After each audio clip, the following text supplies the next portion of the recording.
बिस्मिल्लाहिर्रहमानिर्रहीम। अल्लाह ताला के पाक नाम से शुरू जो बड़ा मेहरबान नहायत रहम करने वाला है। अल्लाह ही आपको पता है बेटा कि अल्लाह ही अव्वल है, अल्लाह ही आखिर है।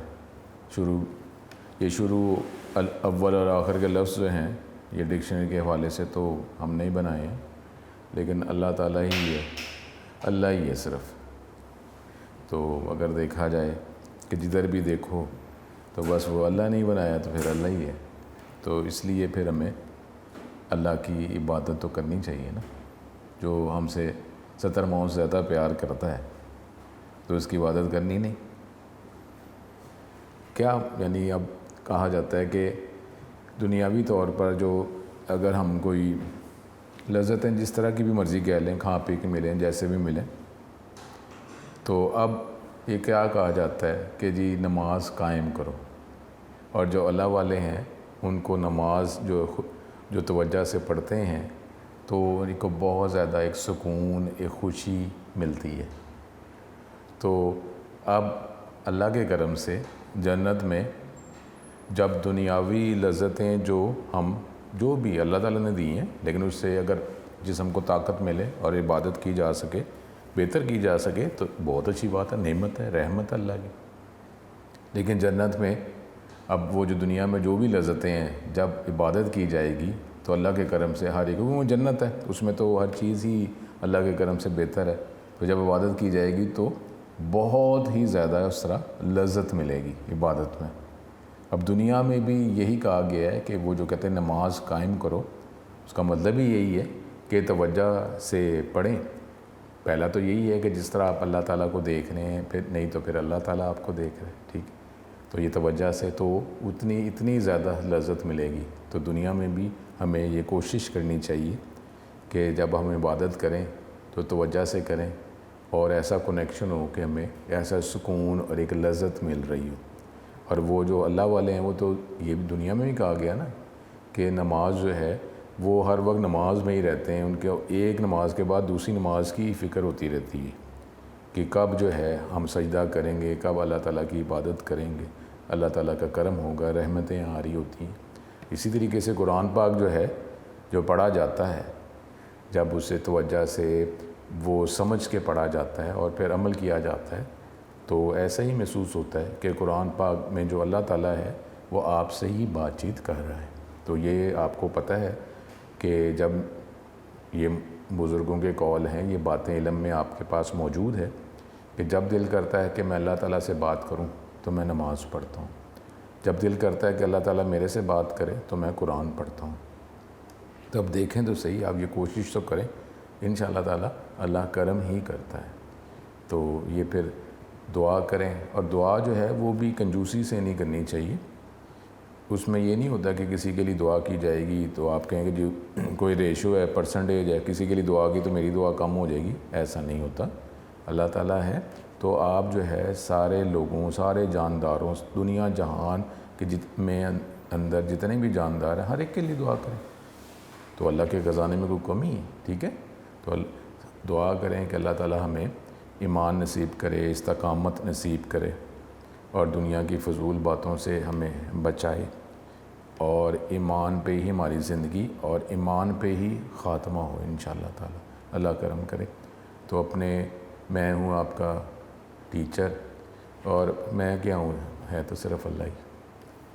Mohammad Asim Nasar, second year ICS computer science के नेक्स्ट लेक्चर के साथ यूनिक ग्रुप ऑफ इंस्टीट्यूशन की तरफ से हाज़िर हूँ। और अब जो है चैप्टर नंबर 13 ये टॉपिक, हमारा चैप्टर नंबर 13 ऑलमोस्ट कंप्लीट होने वाला है। आज का टॉपिक जो है वो ग्लोबल वेरिएबल और उसके हवाले से फिर उसका स्कोप और लाइफ टाइम जो है, और फिर आखिर में जो फंक्शन जो है पैरामीटर उसको पास किए जाते हैं या नहीं किए जाते, वो रिटर्न करता है या नहीं रिटर्न करता, ये मुख्तलिफ फेजेस पढ़ेंगे। और फिर इंशाअल्लाह ताला वो जो कहा था कि चैप्टर नंबर 8 में जो मेन से पहले वर्ड है, मेन के बाद जो वर्ड है, आपको चैप्टर नंबर 13 में क्लियर हो जाएगा। तो ये देख लें कि अब आप ये जो एग्जांपल्स हम करेंगे, मुख्तलिफ प्रोग्राम्स एक्सरसाइज के क्वेश्चंस हैं, जब हम ये इसको सॉल्व करेंगे तो ये अल्लाह के करम से ये क्लियर हो जाएगा कि जी फंक्शन के नाम से पहले वर्ड का क्या मतलब है, उस वहाँ पे क्या लिखा जा सकता है वर्ड के अलावा, फंक्शन के नाम के बाद वर्ड जो है उसका क्या मतलब है, और इधर जो है क्या लिखा जा सकता है, ये हमारे टॉपिक हैं। इंशाल्लाह ताला ये 1-2 लेक्चर्स में ये ख़त्म हो जाएगा चैप्टर, फिर हम आखिरी चैप्टर की तरफ जाएंगे। और अब आप जो है ये फर्स्ट 50% का जो पेपर होगा, जो टेस्ट होगा, उसकी तरफ आप तवज्जो करें। अल्लाह ताला हम पे करम करें। अपना टॉपिक जो है, लेक्चर जो है वो स्टार्ट करते हैं। ग्लोबल वेरिएबल आज हमारा टॉपिक है। स्टूडेंट, अगला टॉपिक है हमारा ग्लोबल वेरिएबल। ठीक है, लास्ट टाइम हमने लोकल वेरिएबल किया था, तो ये ग्लोबल वेरिएबल और फिर इसका आगे मज़ीद टॉपिक ये स्कोप और इसका लाइफ टाइम। ठीक है, अब हमने जो लोकल वेरिएबल में थोड़ा सा रिवाइज़ कर दूँ। लोकल वेरिएबल का मतलब ये था कि जो भी हमने वेरिएबल किसी ब्लॉक में ब्रेसेस में बनाए हैं तो उसी ब्लॉक में उसको एक्सेस किया जा सकता है, वही उसका स्कोप है, वही उसका लाइफ टाइम है। जब तक हम उस ब्लॉक के अंदर उस वेरिएबल को एक्सेस करना है, वैल्यू स्टोर करवाने के लिए, प्रिंट करने के लिए, यूज़ करने के लिए, तो हम कर सकते हैं। जैसे ही हमारा कंट्रोल उस ब्रेसेस और ब्लॉक से बाहर जाएगा तो उसका स्कोप और उसका लाइफ टाइम ख़त्म हो जाएगा। लेकिन वेरिएबल का मतलब ये है कि ये एक से ज़्यादा ब्लॉक्स के अंदर इसको एक्सेस किया जा सकता है। ठीक है, अब ये यहाँ पे अगर इसका शॉर्ट क्वेश्चन देख लें हम, ये अगर ये 2 lines, the variables which are declared outside all blocks, या मेन से बाहर एंड ऑल अदर फंक्शन, उसको ग्लोबल वेरिएबल कहा जाता है और उसका स्कोप भी ग्लोबल ही है। ठीक है, अब उसके बाद जो है कि अगर इसकी हम बात करें कि इसका स्कोप वो क्या है, ये आगे लिखा हुआ है, दे, ठीक है, दे आर एक्सेसिबल, ये यहाँ तक, they are accessible from the point where they are declared, ये स्कोप ऑफ ग्लोबल वेरिएबल। ठीक है, ये दूसरी लाइन से, they are accessible from the point where they are declared. Accessible तो उसी पॉइंट से हो जाएंगे जहाँ पे इसको डिक्लेयर किया गया, लेकिन उसका स्कोप जो है वो एंड ऑफ फाइल तक रहेगा, containing them. It means they are visible throughout all the function in the file following their point of declaration, कि जहाँ पे इसको डिक्लेयर किया गया और आगे मज़ीद जो भी आगे फंक्शंस हैं उसमें हर जगह इसको एक्सेस किया जा सकता है। ये इसका स्कोप है। तो ये हमारे पास, फिर रिपीट करता हूँ, पहली 2 लाइंस ग्लोबल वेरिएबल का शॉर्ट क्वेश्चन, उसके बाद ये सेकंड लाइन से लेकर ये 3rd, 4th, 5th लाइन तक, पॉइंट ऑफ डिक्लेरेशन तक, स्कोप ऑफ ग्लोबल वेरिएबल। ठीक है, उसके बाद है आगे ये लास्ट 2 लाइंस, ये हमारे पास ये बन जाता है इसका life time of global variable. The life time of global variable is until the termination of the program. जब तक प्रोग्राम जो है वो चल रहा है, मेमोरी में मौजूद है, तो इसका लाइफ टाइम, इसकी ज़िंदगी, इसको एक्सेस किया जा सकता है। तो जैसे ही प्रोग्राम ख़त्म होगा तो फिर इसकी लाइफ ख़त्म होगी। They exist in memory from the start to the end of the programme.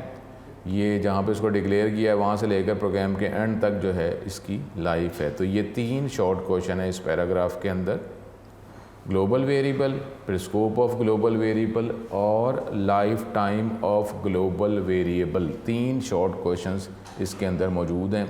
मैंने आपको यही कहा था कि ये पेज और इससे पिछला पेज जो है इसमें शॉर्ट क्वेश्चंस मौजूद हैं। अब ये एक प्रोग्राम जो है वो दिखाया जा रहा है। इस प्रोग्राम में अगर आप देखें, इस प्रोग्राम में ये वेरिएबल जो हैं कितने बनाए गए हैं, ये एक n काउंट का वेरिएबल है और एक जो है CHK का वेरिएबल है। अब ये देखें ब्लॉक्स कितने हैं, एक ये मेन का ब्लॉक है और एक ये वाइल लूप इसका ब्लॉक है। ठीक है ना, 2 ब्लॉक्स हो गए। ठीक है ना, 2 ब्लॉक्स हैं। अब एक n काउंट का वेरिएबल जो बनाया है वो कहाँ बनाया गया है, मेन के ब्लॉक में। मेन के ब्लॉक में बनाया ना, इसका मतलब है इस मेन के ब्लॉक में जहाँ मर्जी इसको एक्सेस करना चाहें एक्सेस कर सकते हैं। तो ये पूरा ब्लॉक जो है इसका ये स्कोप और यही इसका लाइफ टाइम है। ठीक है, दूसरा वेरिएबल हमने बनाया है CHK का वेरिएबल। अब CHK का वेरिएबल किधर बना है हमारे पास, ये वाइल के ब्लॉक में। इसका मतलब है कि वाइल के ब्लॉक के अंदर ही आप इसको एक्सेस यूज़ कर सकते हैं, यही इसके लाइफ टाइम है। जैसे ये ब्लॉक ख़त्म होगा तो ये इसकी लाइफ ख़त्म हो जाएगी। अब इसमें हम कर क्या रहे हैं, देखें। अब ये देखें कि वाइल के लूप के अंदर ये जो कंडीशन है इसमें कौन सा वेरिएबल इस्तेमाल किया जा रहा है, n काउंट का। तो n काउंट जो है वो तो इस ब्लॉक से ऊपर मेन के ब्लॉक में बना हो, तो इसको हम इस्तेमाल देखें कर रहे हैं। N count less than equal to 10, तो ये 1 से लेकर 10 तक चलेगा, 1 से लेकर 10 तक चलेगा। और एक वेरिएबल इसके अंदर बनाया आपने CHK का, ये वेरिएबल डिक्लेयर होता है, डिफाइन होता है और इनिशियलाइज हो जाता है। इसमें इसकी वैल्यू 10 स्टोर करवाते हैं और ये इसी वैल्यू को प्रिंट कर देते हैं 10। फिर CHK का जो वेरिएबल है उसमें आप 1 ऐड कर देते हैं और साथ ही साथ जो है एन काउंट का वेरिएबल जो है वो भी उसमें भी 1 ऐड कर दिया जाता है। इसका मतलब है ये लूप तो आपको क्लियर हो गया कि 10 दफ़ा चल रहा है। लेकिन 10 दफ़ा चलने के बाद करता क्या है, CHK के वेरिएबल जो है इसको 10 पहले इनिशियलाइज़ करवाया, प्रिंट करवाया, इसकी वैल्यू बढ़ाई, बढ़ाने के बाद जब दोबारा लूप चला तो अब क्या हुआ, ये वेरिएबल जो है ये क्या किया आपने, ये दोबारा बन गया, ये बना, फिर इसको आपने दोबारा इसको 10 जो है उसको फिर वैल्यू रखवा दी, फिर प्रिंट करवा दी। तो ये क्या कर रहा है, ये शायद 10 दफ़ा 10 10 10 ही इसने प्रिंट करते रहना। अब इसमें जो बात जो ग्लोबल वेरिएबल की अगर की जाए तो ये देखें एन काउंट का वेरिएबल जो वाइल के ब्लॉक के बाहर मेन के ब्लॉक में बनाया है, तो आप उसको वाइल के ब्लॉक में भी यूज़ कर रहे हैं। तो हमने क्या बात की थी कि अभी आगे हम एग्जाम्पल और भी देखेंगे जिसमें मेन से ऊपर भी इसको हम डिक्लेयर करके देखेंगे। लेकिन इस जो टेक्स्ट बुक के अंदर जो एग्जाम्पल है उसमें मेन के ब्लॉक के अंदर इसको यूज़ करके आगे जो ब्लॉक्स हैं उसमें भी उसको इस्तेमाल किया जा रहा है। तो ये वाइल लूप के वाले से अगर बात की जाए तो ये एन काउंट का वेरिएबल जो है ये ग्लोबल वेरिएबल है अगर हम ये वाइल लूप के वाले से बात करते हैं। और इसमें वाइल लूप के वाले से अगर बात करते हैं तो फिर CHK जो है इसका लोकल वेरिएबल है, ठीक है। अब ये एक्सप्लेन कर रहा है, in this program each repetition of the loop prints the same value of the variable CHK। जब भी ये लूप चलता है तो सेम ही वैल्यू CHK की प्रिंट कर दी जाती है, क्योंकि दोबारा उसको फिर डिक्लेयर करके इनिशियलाइज़ कर दिया, वो एक दफ़ा बनता है, ख़त्म होता है, फिर दोबारा बनता है, फिर उसमें वैल्यू रखवाई जाती है। The addition to the value of CHK will have no effect because at the end of execution of the body of loop the control moves outside the loop body which is also the scope of CHK variable and returns to the while statement। जब ये loop दोबारा चलता है ना, जब दोबारा चलता है तो ये वेरिएबल दोबारा इनिशियलाइज हो जाता है, तो वो जो वैल्यू इंक्रीज़ की होती है तो वो ख़त्म हो जाती है। This causes CHK variable to be destroyed in each repetition. जब भी दोबारा रिपीट किया जाता है तो एक किस्म का ये डिस्ट्रॉय हो जाता है। CHK variable is again created in the next repetition and gets destroyed at the end of the repetition. वो ब्लॉक जब ख़त्म होता है दोबारा चलता है ना, ब्लॉक ही चल रहा है ना बार बार, तो वो दोबारा जो है उसको डिस्ट्रॉय या फिर दोबारा बनता है। This process continues until loop condition is true. जब तक कंडीशन है ट्रू है लूप चलता जाएगा और इसकी आउटपुट हमारे पास क्या आ जाएगी कि 10 दफ़ा ये 10 10 10 ही प्रिंट करता जा रहा है। दूसरी हमारी एग्जांपल जो है इसमें देखें, ये जो हम बात कर रहे थे कि वेरिएबल जो है ग्लोबल वेरिएबल मेन से ऊपर जो देखें, यहाँ पे एन काउंट का जो वेरिएबल है ये आपने मेन के ऊपर बना लिया, ठीक है। अब ये जो एग्जांपल है इसमें काउंटर का फंक्शन भी बनाया गया। अब काउंटर का फंक्शन क्या है, असल में ये काउंटर का एक ब्लॉक ही है ना, ये ब्लॉक। अब इसमें देखें ब्लॉक्स की अगर बात करते हैं तो एक ये मेन का ब्लॉक है और एक ये काउंटर फंक्शन का ब्लॉक है। अदरवाइज़ आपको पता है कि एक वेरिएबल जो लोकल वेरिएबल है वो जैसे ब्लॉक ख़त्म होगा उसकी लाइफ ख़त्म हो जाएगी, उसका स्कोप ख़त्म हो जाएगा, उसको एक्सेस ही नहीं किया जा सकता। लेकिन यहाँ पे एन काउंट का जो वेरिएबल है आपने मेन से ऊपर बनाया है, तो इसका मतलब है कि अब ये मेन के ब्लॉक में भी इसको एक्सेस किया जा सकता है और ये जो काउंटर फंक्शन जो है इसके ब्लॉक में भी उसको एक्सेस किया जा सकता है। अब इसमें आप जो है फिर वही बात ये देखें, ये मैंने आपको पहले भी एक्सप्लेन किया हुआ है, उम्मीद है कि आपको पता होगा। ये फॉर लूप के अंदर ही जो है ये वेरिएबल को डिक्लेयर किया जा रहा है और ये इसको इनिशियलाइज़ किया जा रहा है। तो मैंने आपको टेक्निकली बताया हुआ है कि अगर जो सोर्स फाइल है उसकी एक्सटेंशन CPP होगी तो ये कोड एग्जीक्यूट हो जाएगा। अगर .c एक्सटेंशन है तो ये कोड एग्जीक्यूट नहीं होगा।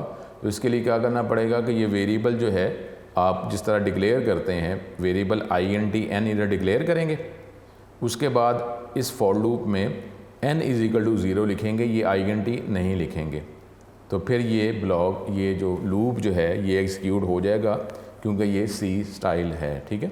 तो अब .c है तो वो इस तरह ये लूप नहीं चलेगा। अगर CPP है तो ये इस तरह चल जाएगा, ये आपको पहले भी मैंने बताया हुआ है। तो अगर ये आप ये अगर ये प्रोग्राम एग्जीक्यूट नहीं होता तो उसका मतलब क्या है कि आप ये फॉर लूप के अंदर ही वेरिएबल n डिक्लेयर कर रहे हैं, इसको डिक्लेयर पहले कर लें, यानी int n ये पहले लिख लें और ये फॉर लूप जो है इसमें लिख दें n = 0 लिख दें, ये int क्रॉस कर दें तो ये लूप एग्जीक्यूट हो जाएगा। ये लूप चल रहा है 0 से लेकर <10 और 2 का इंक्रीमेंट हो रहा है, ठीक है। तो ये हमारे पास 0 फिर 2 का इंक्रीमेंट हुआ 2 4 6 8 10, 0 2 4 6 8 10, ठीक है। तो ये अब ये प्रिंट क्या कर रहा है, n काउंट की वैल्यू क्या है, पहले सबसे पहले 0, इसने 0 प्रिंट करना है। 0 प्रिंट करने के बाद अभी देखें ये काउंटर जो है ये प्रिंट नहीं हो रहा, ये आखिर में होगा क्योंकि ये लूप जो है ये फंक्शन को कॉल कर रहा है, फंक्शन को कॉल करके इसकी वैल्यू बढ़ रही है। ये लूप कितने दफ़ा चलता है, 6 दफ़ा, 0, ठीक है ना, फिर 2 4 6 8 10, 6 दफ़ा चला। 6 दफ़ा चला तो ये 6 दफ़ा उसने इसको एग्जीक्यूट किया। जब 6 दफ़ा एग्जीक्यूट किया, 0 से स्टार्ट किया हुआ है तो ये 0 के बाद 1 2 3 4 5 हो जाएगा, ठीक है। तो ये हमें 0 1 2 3 4 5 कितनी दफ़ा चला, 6 दफ़ा चला, तो इसकी वैल्यू बढ़ाकर 6 ही होगी, ठीक है, 6 हो गई ना। 0 के बाद 1 हुआ, फिर 2 3 4 6 दफ़ा करना है ना, 0 से लेकर 10 तक 2 को इंक्रीमेंट करते हैं तो 0 2 4 6 8 10, 0 2 4 6 8 10, 6 टाइम। तो 6 टाइम जब इंक्रीमेंट किया जाएगा, 0 जो वैल्यू है उसको जब इंक्रीमेंट किया जाएगा तो 6 हो जाएगा। अब ये फंक्शन को एग्जीक्यूट किया जा रहा है, फंक्शन क्या कर रहा है, फंक्शन सिर्फ n काउंट के वेरिएबल की वैल्यू में 1 ऐड करता जा रहा है। अब ये n काउंट का वेरिएबल जो है कहाँ बनाया हुआ है, ये लूप से ऊपर है, ये मेन से ऊपर है ना, तो ये ग्लोबल वेरिएबल है, इसको इस फंक्शन में भी इस्तेमाल किया जा रहा है। 6 दफ़ा फंक्शन को कॉल किया जा रहा है, कॉल करके वेरिएबल की वैल्यू बढ़ाई जाएगी। जब ये लूप ख़त्म हो गया, 6 दफ़ा चला, जब n काउंट की वैल्यू प्रिंट करवाएंगे तो कंट्रोल स्ट्रिंग में स्ट्रिंग भी है, तो n काउंट = और फिर n काउंट की वैल्यू तो ये 6 प्रिंट, ये देखिए आउटपुट आ जाएगी n काउंट = 6, ठीक है। रिपीट कर रहा हूँ कि ये जो है इस तरह ये कोड नहीं चलेगा, आपने वेरिएबल पहले डिक्लेयर करना है, int n पहले लिखेंगे और फिर इस लूप के अंदर जो है ये int नहीं लिखेंगे और n = 0 लिखेंगे तो ये चलेगा, ठीक है। This is a simple program which demonstrate the use of global variable. Here we have declared a global variable n count बनाया हमने ये मेन से ऊपर, that is n count outside the main and the counter function. This is not contained in any block, किसी block में नहीं बना बल्कि मेन से ऊपर ही बन गया। The global variable n count, the function main and the counter all are defined in the same file. n count भी इसी फाइल में बना है, मेन भी इसी फाइल में बना है और काउंटर का जो फंक्शन है वो भी इसी फाइल में बनाया गया। Because the variable n count is declare on top of the 2 function, therefore it is visible with them. क्योंकि ये आपने मेन से ऊपर बनाया है तो मेन के अंदर भी इसको एक्सेस किया जा सकता है, फाइल है ना, फाइल ही है ना कंप्लीट, और ये जो काउंटर का फंक्शन है उसको में भी इसको एक्सेस किया जा सकता है। The function counter increments the value of n count by 1 each time it is called. जब भी फंक्शन को कॉल किया जाता है तो n काउंट की वैल्यू जो है ये 1 बढ़ा देता है। द मेन जो फंक्शन है execute a loop 6 times and call the function counter to increment the value of n count. ये लूप को 6 दफ़ा चला रहा है और फंक्शन को कॉल भी करता है, ज़ाहिर है 6 दफ़ा, और वो जो फंक्शन है n काउंट की वैल्यू को 1 1 इंक्रीज़ करता जा रहा है 6 दफ़ा। The value of the variable n count is printed as the final output of the program. क्योंकि ये प्रिंट आप लूप चलाने के बाद कर रहे हैं तो ये 6 दफ़ा इसकी वैल्यू इंक्रीज़ हुई तो आउटपुट आपको मिल गई n काउंट = 6, ठीक है। तो ये आपको पहले ही मैंने बताया हुआ है कि चैप्टर 13 जो है इससे शॉर्ट क्वेश्चंस और MCQ हैं, इससे आपको ये टॉपिक्स क्लियर हो रहे हैं, लेकिन ये ऐसा कोई प्रोग्राम नहीं आएगा। तो ये हमारे पास ग्लोबल वेरिएबल, ठीक है, ये आ गया, ठीक है। इसके बाद जो है अब इसी को हम अपने नोट से कवर करते हैं और फिर जो है आखिरी हमारे टॉपिक बस रह जाएगा, ठीक है। यहाँ पे अगर हम करें इसको, अगर हम चलाते हैं, ये हम चैप्टर नंबर 13 ही कर रहे हैं और इसमें अब ये ग्लोबल वेरिएबल की बात की जा रही है, इसका स्कोप और लाइफ टाइम। ग्लोबल वेरिएबल क्या है, ऐसे वेरिएबल जो किसी फंक्शन से बाहर उनको डिफ़ाइन किया जाता है, ज़्यादातर प्रोग्राम का टॉप पे ही इसको डिफ़ाइन किया जाता है। Global variables hold their values throughout the life time of your program. जो प्रोग्राम है उसके अंदर इसकी लाइफ मौजूद, जब तक प्रोग्राम चलता है इसकी ज़िंदगी है, इसको एक्सेस किया जा सकता है। And they can be access inside any of the function defined for the program. ठीक हो गया जी। एक global variable can be access by any function, किसी भी फंक्शन से इसको एक्सेस किया जा सकता है। That is a global variable is available for use throughout your entire program after its declaration. इसका मतलब ये हुआ कि जब आपने डिक्लेयर किया तो जब तक प्रोग्राम चल रहा है तो आप उसको एक्सेस कर सकते हैं। The following program shows how global variable are use in program. अब ये यहाँ पे ये दिखा रहा है, ये अब एक वेरिएबल जो है जी वेरिएबल जो है मेन से ऊपर हमने बना लिया। अब ये इसको दो वेरिएबल्स हैं, लोकल वेरिएबल, ये ग्लोबल वेरिएबल है। ये लोकल वेरिएबल दो बन गए, इसमें आपने इसको इनिशलाइज कर दिया दोनों वेरिएबल्स को। फिर आपने ये देखें G is equal to A plus B. अब जी क्या है, ये मेन के ब्लॉक में तो नहीं बना, तो ये तो ऊपर ग्लोबल बना हुआ है, तो आपने जी के वेरिएबल के अंदर इन दोनों लोकल वेरिएबल्स की वैल्यू को ऐड कर दिया। अब आप जब प्रिंट कराएंगे तीनों को तो ये प्रिंट क्या कर देगा, वैल्यू ऑफ ए, फिर बी की वैल्यू, जी की वैल्यू, ये प्रिंट कर देगा। और ये देखें अब क्योंकि जी ग्लोबल वेरिएबल है उसको आप इस मेन के ब्लॉक में ठीक है आप यूज़ कर रहे हैं। ठीक है, ये हमारे पास एक एग्जाम्पल आ गई, अच्छी एग्जाम्पल है कि जिससे हमें ये पता चल रहा है कि जो ग्लोबल वेरिएबल जो हम मेन से ऊपर अगर बनाते हैं तो वो मेन के ब्लॉक में आगे जो भी ब्लॉक्स होंगे फंक्शन जो हम बनाएंगे उसमें इसको यूज़ किया जा सकता है। लेकिन ये कि आगे हम देखते हैं कि इसमें डिफरेंस, फिर हम बात करते हैं कि इसका प्रॉब्लम भी क्या है। स्कोप क्या है जी ग्लोबल वेरिएबल का, ये short question. Variables data defined outside of all the functions and are accessible throughout the program. जो फंक्शन से बाहर उसको बनाया जाता है और उसको एक्सेस प्रोग्राम में कहीं पे भी किया जा सकता है, उसको ग्लोबल वेरिएबल कहते हैं और उसका स्कोप भी ग्लोबल ही होता है। Once declare these can be access and modified by any function in the program. जब आप इसको डिक्लेयर कर लेते हैं तो ये आप इसका वही एडवांटेज डिसएडवांटेज है। एक्सेस भी हर जगह किया जा सकता है, लेकिन एक जगह गलती से चेंज हो गया तो फिर वो वही चेंज वैल्यू हर एक को मिलेगी, तो ये उसका थोड़ा सा प्रॉब्लम भी है कि हर जगह इसको एक्सेस किया जा सकता है, मॉडिफाई किया जा सकता है। अगर ज़रूरत है तो फिर तो हमें फ़ायदा है, अगर नहीं है तो फिर इसका कोई नुकसान भी हो सकता है। We can have the same name for a local and global variable. ये टेक्निकल बात के नाम जो लोकल वेरिएबल बनाया उसका भी वही नाम रख दिया जो ग्लोबल वेरिएबल का है, तो इतना हमें टेक्निकलिटी इस सेकेंड लेवल पे तो नहीं है। लेकिन अगर लोकल वेरिएबल का नाम वही है जो ग्लोबल वेरिएबल का, तो जो लोकल वेरिएबल जो है जो ब्लॉक के अंदर जो उस वेरिएबल के साथ आप वैल्यू रखवा रहे हैं या चेंज कर रहे हैं तो उसी को यूज़ किया जाएगा। But the local variable gets priority inside a function. अगर आपने लोकल वेरिएबल का वही नाम रख दिया तो ग्लोबल वेरिएबल का, तो वो लोकल वेरिएबल से रिलेटेड जो लाइंस हैं उसी की प्रायोरिटी है, वही वैल्यू यूज़ की जाएगी। ठीक है, एरर नहीं है।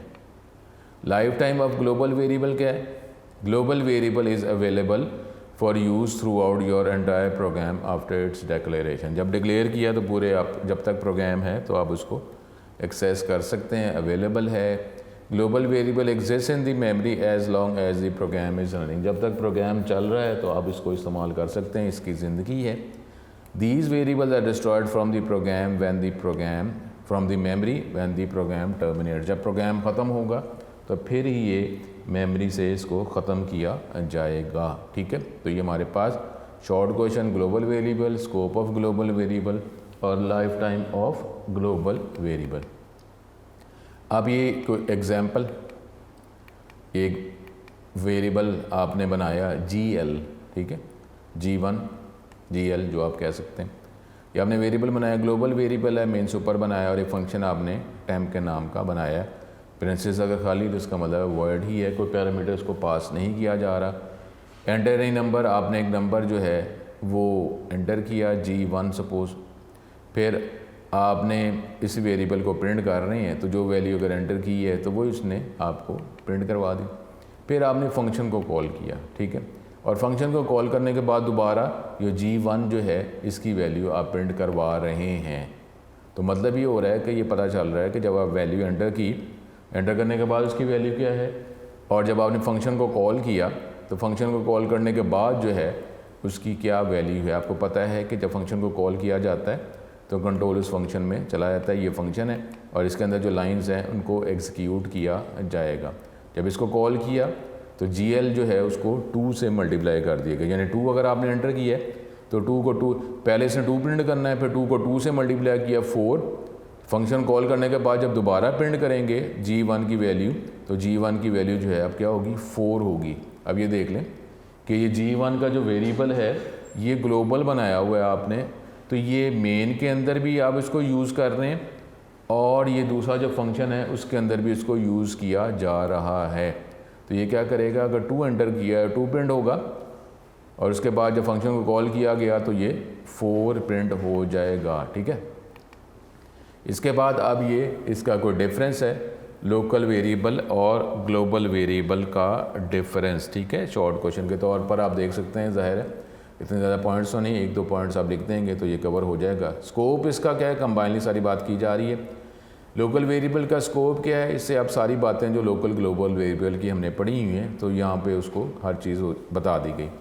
स्कोप क्या है, it is declared inside a function, वही इसका स्कोप है जहाँ भी ब्लॉक में बनाए, और ये जो है इसको हम डिक्लेयर करते हैं ये फंक्शन से बाहर, तो यही इसका स्कोप है पूरे program. Value if it is not initialize, को इनिशियलाइज नहीं किया जाता तो यही हम करते रहे ना चैप्टर 13 से पहले कि वेरिएबल अगर हम डिक्लेयर करते हैं वैल्यू इनिशियलाइज नहीं करते तो उसके अंदर वैल्यू पहले से क्या होती है, गार्बेज वैल्यू, अनएक्सपेक्टेड वैल्यू, तो ये गार्बेज वैल्यू इसके अंदर होती है। लेकिन ग्लोबल वेरिएबल है, इसको आप इनिशियलाइज नहीं करते तो फिर ये बाय डिफ़ॉल्ट जो है इसकी वैल्यू 0 होती है, ऑटोमेटिकली कर दी जाती है। Life time it is created when the function start execution and loss when the function terminate, वो ब्लॉक या फंक्शन टर्मिनेट होगा तो इसकी लाइफ ख़त्म हो जाएगी। लेकिन ग्लोबल वेरिएबल जो है it is created before the programs global execution start और लॉस, जब एग्जीक्यूशन स्टार्ट हुई तो ये स्टार्ट इसका लाइफ शुरू हो चुकी है ये प्रोग्राम, और जब ये प्रोग्राम टर्मिनेट हुआ तो इसकी लाइफ ख़त्म हुई। डाटा शेयरिंग एक ब्लॉक से दूसरे ब्लॉक में पॉसिबल नहीं है, is not possible as data of the local variable can be access by only one function, जिस ब्लॉक में बनाया गया उसी में इसको यूज़ किया जा सकता है, तो इसलिए डाटा शेयर नहीं होगा क्योंकि उसका स्कोप जो है वो ब्लॉक वो फंक्शन ही है। लेकिन इधर हो सकता है क्योंकि ये ग्लोबल है तो किसी भी ब्लॉक में फंक्शन में इसको एक्सेस किया जा सकता है। Data sharing is possible. ठीक है, पैरामीटर एक ब्लॉक से दूसरे ब्लॉक में अगर किसी लोकल वेरिएबल की वैल्यू लेके जानी है तो पैरामीटर पास किया जाएगा। पैरामीटर के ज़रिए जब आप पास करते हैं वैल्यू तो फिर वो एक लोकल वेरिएबल की वैल्यू एक ब्लॉक से दूसरे ब्लॉक में जाती है, एक फंक्शन से दूसरे फंक्शन में जाती है। Parameter passing is required for local variable to access the value in other function, किसी और फंक्शन में आप उसको फिर यूज़ कर सकते हैं। पैरामीटर अगर पास करते हैं फिर वैल्यू जाएगी। लेकिन ग्लोबल वेरिएबल है उसमें ज़रूरत नहीं है कि पैरामीटर पास किया जाए, आप उसको जिस तरह हमने एग्जांपल में अभी देखा था आप उसको दूसरे फंक्शन में यूज़ कर रहे हैं। Parameter passing is not necessary as it is visible throughout the program. Modification when the value of the local variable modified in one function, एक फंक्शन में अगर आप लोकल वेरिएबल को चेंज कर रहे हैं तो इसका दूसरे फंक्शन में अगर वही नाम है तो उसमें कोई इसका इफेक्ट नहीं आएगा क्योंकि वो तो लोकल वेरिएबल है। वो एक फंक्शन में इसमें अगर नाम सेम भी है दूसरे फंक्शन के अंदर तो वो अलग वैल्यू, उसकी अलग वैल्यू, उसका इफेक्ट दूसरी फंक्शन के अंदर सेम वेरिएबल जो लोकल वेरिएबल है उसकी वैल्यू पे नहीं होगा। लेकिन अगर आप इसको चेंज करते हैं, ये इसका advantage disadvantage, when the value of the global variable is modified in one function changes are visible, वो कहीं पर भी प्रोग्राम में उसकी वैल्यू मिल जाएगी। तो अगर चेंज करेंगे तो वही चेंज्ड वैल्यू ही आगे कंटिन्यू होगी। ये advantage disadvantage. Access local variables can be access with the help of statements inside a function. ठीक है, और ये आप कर सकते हैं, ये भी पूरे प्रोग्राम के अंदर किसी भी स्टेटमेंट की मदद से इसको एक्सेस किया जा सकता है। रिस्ट्रिक्शन, जब भी कंट्रोल जो है ये ब्लॉक या फंक्शन से बाहर जाएगा, लीव होगा तो ये लोकल वेरिएबल डिस्ट्रॉय हो जाएंगे। लेकिन ग्लोबल वेरिएबल जब प्रोग्राम टर्मिनेट होगा तो फिर ही ये ग्लोबल वेरिएबल जो है ये टर्मिनेट होंगे। ठीक है, तो अब यहाँ पे हम अगला अब देखते हैं, अगला टॉपिक पहले टेक्स्ट बुक के वाले से देख लेते हैं। ये हमारे पास दो बस टॉपिक्स हैं टेक्निकली। एक जो पैरामीटर पास किया जाए, पहले है फंक्शन विदाउट आर्गूमेंट्स, ये हमने पहले डिस्कस कर लिया हुआ है कि ये अगर फंक्शन है जिसको आप आर्गूमेंट नहीं दे रहे तो ये एक प्रोग्राम ही है सिर्फ। ठीक है, इसमें कोई शॉर्ट क्वेश्चन हमारे पास नहीं है। तो इसमें देखें कि ये फंक्शन जो है ये प्रिंट एस्ट्रिक का फंक्शन है और ये प्रोटोटाइप है। इसके वाले सारी हेडिंग लगाई हुई है टेक्स्ट बुक में कि ये फंक्शन की प्रोटोटाइप है कि फंक्शन एक प्रिंट एस्ट्रिक्स है और ये कोई वैल्यू रिटर्न नहीं करता और ना ही ये इसको कॉल करते हुए पैरामीटर प्रोवाइड करना है। ये फंक्शन को कॉल किया गया। जब यहाँ पे आते हैं फिर ये वही बात मैं बार बार कर रहा हूँ कि ये .c फाइल होगी तो ये कोड एग्जीक्यूट नहीं होगा। तो इसलिए आपको जिस तरह INT इनर लिखा है तो कॉमा लगा के आउटर इधर ही लिख लें, फिर ये INT आप यहाँ से ये वर्ड क्रॉस कर दें तो ये एग्जीक्यूट होगा। मैं बार बार कर रहा हूँ ये इस तरह एग्जीक्यूट, अगर .cpp सोर्स फाइल की एक्सटेंशन है तो फिर एग्जीक्यूट हो सकता है, फिर ही होगा, ऐसे नहीं होगा। ये जो है ये C++ स्टाइल है तो ये आप INT outer is equal to 7 जो है ये एग्जीक्यूट नहीं होगा कि जब आप सोर्स फाइल की एक्सटेंशन .c होगी। तो ये आप INT इनर कॉमा आउटर कर दें सेमीकोलन और ये यहाँ पे फॉर लूप में सिर्फ लिखा हो आउटर इज इक्वल टू 7, ये INT नहीं लिखना, तो ये एग्जीक्यूट हो जाएगा। ये क्या कर रहा है कि ये 7 दफ़ा देखें, ये है हमारे पास ये 7 6 5 4 3 2 1, ये हम ऑलरेडी पहले कर चुके हुए कि ये क्या कर रहा है कि ये फंक्शन को कॉल कर रहा है और फंक्शन जो है वो क्या कर रहा है कि ये पहले हमने बात क्या की है कि आउटर लूप जो है किसको रिप्रेजेंट करता है, रो को। तो ये अब 7 से 1 चल रहा है। 7 से 1 क्यों चल रहा है?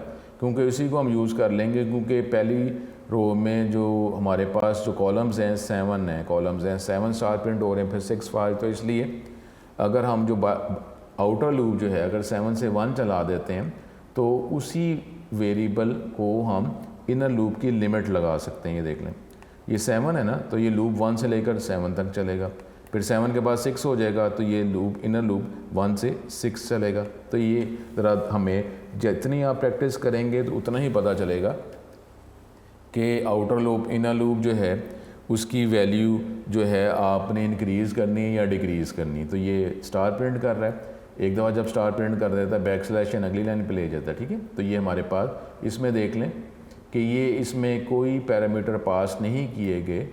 It tells the compiler about the function, it's return type and the number of parameters void in this case, ठीक है। तो ये हमारे पास जो है ना इसको कोई पैरामीटर पास किए गए हैं और ना ही ये कोई रिटर्न कर रहा है, ठीक है। तो ये हमारे पास ये टॉपिक। अब इसके बाद जो है एक टॉपिक ही हमारा रह गया है। अब इसको आप बड़े आराम से, बस आखिरी टॉपिक है हमारा कि जी फंक्शन जो वैल्यू रिटर्न भी करे और वैल्यू भी एक्सेप्ट करे, ठीक है। अब यहाँ पे आखिरी टॉपिक है तो ये देख लें हमारी जो ये चैप्टर ही ख़त्म हो रहा है यहाँ पे। तो आखिरी टॉपिक है, इसको मुख्तलिफ एग्जांपल से, क्योंकि एक्सरसाइज के अंदर भी क्वेश्चंस मौजूद हैं तो इसको आप प्रैक्टिस करते रहें।